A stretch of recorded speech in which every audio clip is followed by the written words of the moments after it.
Hello students, in today's class we will discuss the remaining part of skeletal system.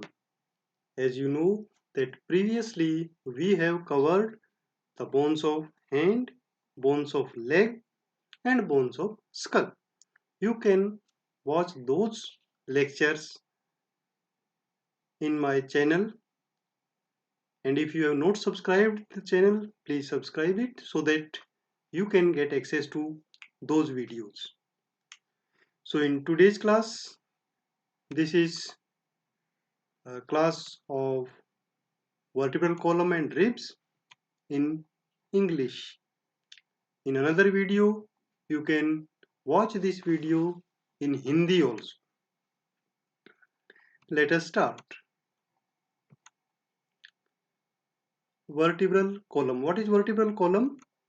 Vertebral column consists of 33 bones, and all these 33 bones are known as vertebra. These vertebrae or 33 bones are divided into 5 groups. What are these 5 groups? These are cervical vertebrae. Here you can see thoracic vertebrae starting from here to this level, lumbar vertebrae, sacral vertebrae and coccygeal vertebrae. Now we will discuss these groups one by one. First is cervical vertebrae. As the name suggests, cervical means they are situated in the neck. Here you can see that this is skull and this is neck. So all the vertebrae which are in the neck, they are known as cervical vertebra. These cervical vertebra are 7 in number. Okay, so how many cervical vertebrae are there? 7. And here you can see that the cervical vertebra all have one body and the vertebral arch. In the transverse process, in cervical vertebra you will find transverse foramen. These foramens are not found in any other group of vertebrae. So this is a specific feature of cervical vertebrae. These vertebrae, these foramens in these vertebrae are for the blood vessels. Here you can see this blood vessel go up to the brain. So these are total 7 bones, and up to this level we have studied how much bones? 155. Now we come to thoracic vertebrae. Thoracic vertebrae, again they are 12 in number and they just start after C7. C7 means 7th cervical vertebra. So here it is T1 to T12. Okay, so thoracic vertebrae are named as T1 to T12, and all the thoracic vertebra have these features. Body is anteriorly, and they have special feature that they have a articulating facet. These are articular facet for ribs, because ribs are attached to thoracic vertebrae.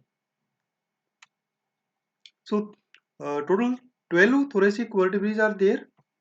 So we can say if we add these 12 bones to previously studied bones, so total there will be 167 bones. Okay. Next we come to another group, that is lumbar vertebrae.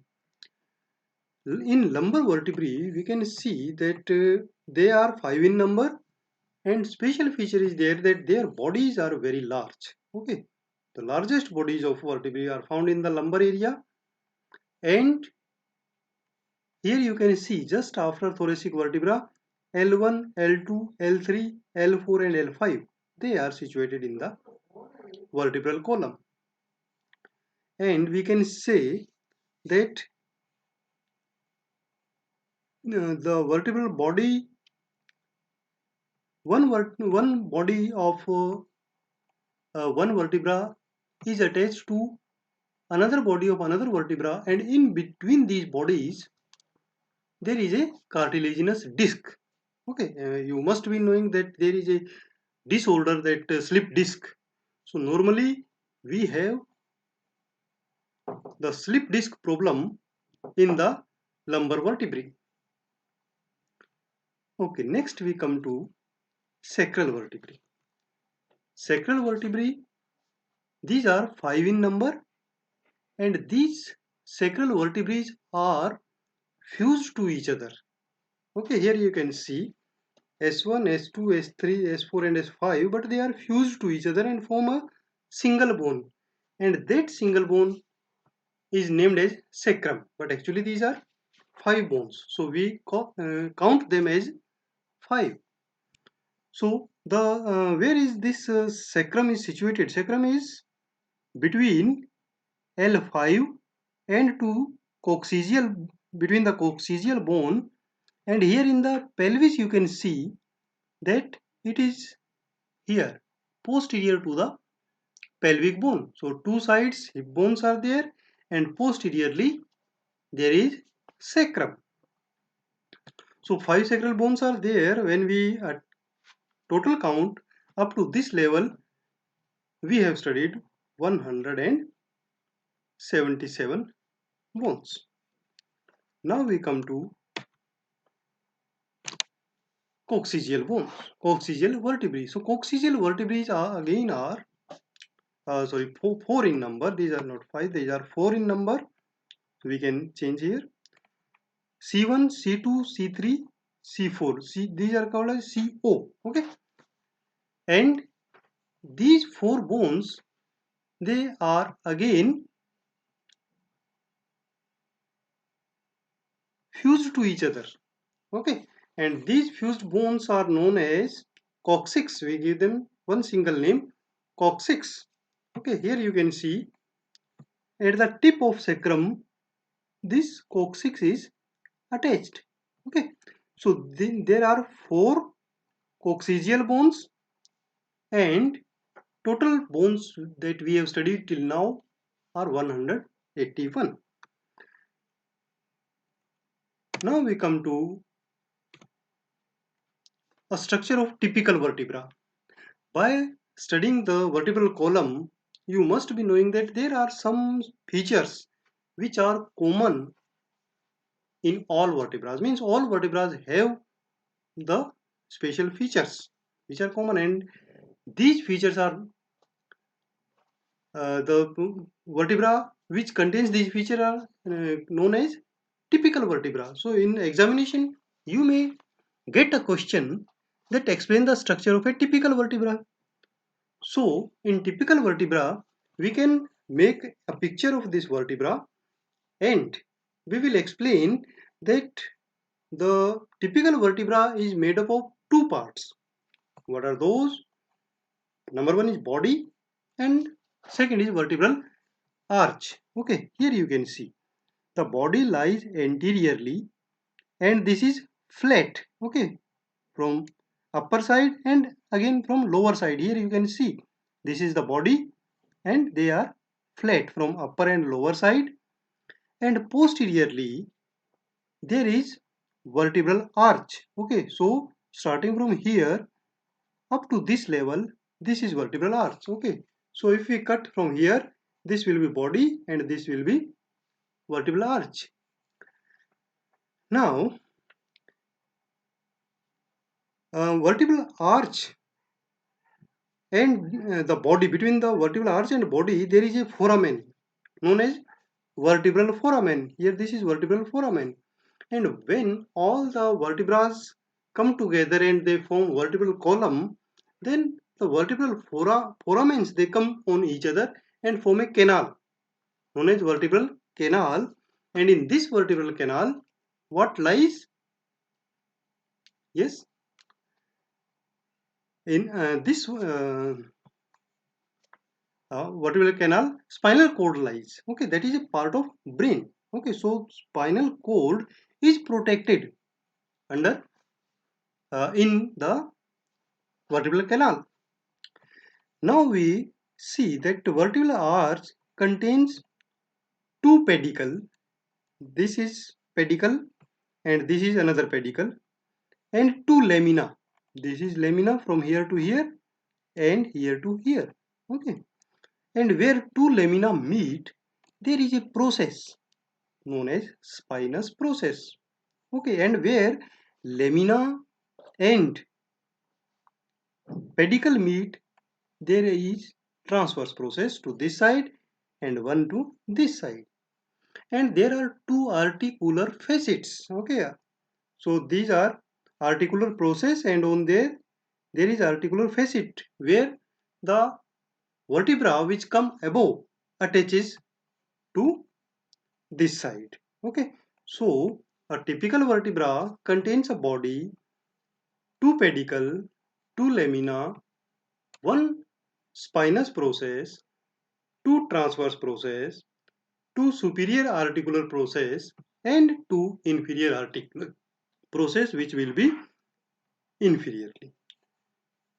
So up to this level we have studied 181 bones. Now we come to ribs. Dear friends, we have 12 pair of ribs, means 24 bones, and these ribs are arranged in such a way that they form a cage-like structure known as thoracic cage. Total 12 pair bones, they are divided into two groups: true ribs, upper 7 pairs from here to here, and false ribs, lower 5 pairs from here to here. And the last two pairs of false pairs or false ribs are also known as floating ribs because they anteriorly do not attach to the sternum. So next, here we can say that total 12 pairs means 24 bones. When we add to the previously studied bones, so total 205 bones are there. Now we come to the structure of a typical rib. So typical rib contains head, neck and body. So here you can see this is the head which attaches to the where? To the body of thoracic vertebra. Then there is a constricted part known as neck, and there is a tubercle just after the neck. And on tubercle there is a articular facet which attaches with the transverse process of thoracic vertebra. Now this part is known as body, and body has an angle from where the rib moves forward, okay, and then it turns. So it forms this turn and make the cage. Here you can see there is a costal groove at the inferior edge of the rib in which the arteries and nerves lies. Okay, now we come to the last bone, that is known as sternum. Okay, so sternum is one bone. Here you can see, and up to this level we have completed 206 bones. Clear? Okay. Here you can see that sternum is also known as breastbone because it is in the front. Okay, and it is attached to the ribs by means of costal cartilage. These are costal cartilage. Sternum contains three parts. One is manubrium, one is body, and one is xiphoid process. Okay, so this is the anterior view or front view, and this is side view of sternum. On the side view you can see there are articular space for the ribs to attach, cartilage to attach. Okay, the costal cartilage of ribs, they attaches to these spaces. So in this way, we have completed skeletal system. You can watch all 4 videos of skeletal system to understand bones in detail. Thank you.